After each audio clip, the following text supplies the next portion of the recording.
তো তুই এখানে লোক আটকাবি? কে আটকাচ্ছে?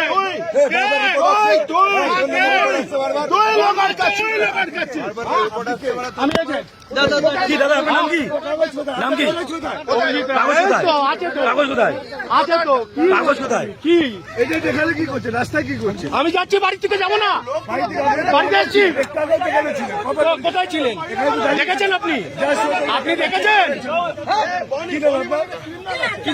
मार के हॉस्पिटल भेज दिया। महिला को एक मार के हॉस्पिटल भेज दिया।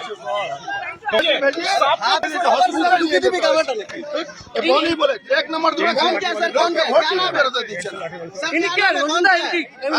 बोनी बोले तृणमूल क्रिमिनाल আছে আমাকে ক্রিমিনাল আছে। কি করছিস? একটা মহিলাকে মেরে মাথা ফাটিয়ে দিয়ে হসপিটালে পাঠিয়ে দিয়েছে। ওকে ভোট দিতে যাচ্ছিল তার সাথে। এই যে ও রিনাউন্ড ক্রিমিনাল দাদা আপনাকে ঠেট দিচ্ছে তো। থ্রেট দিচ্ছে, ও থ্রেট দিচ্ছে। এই দেখো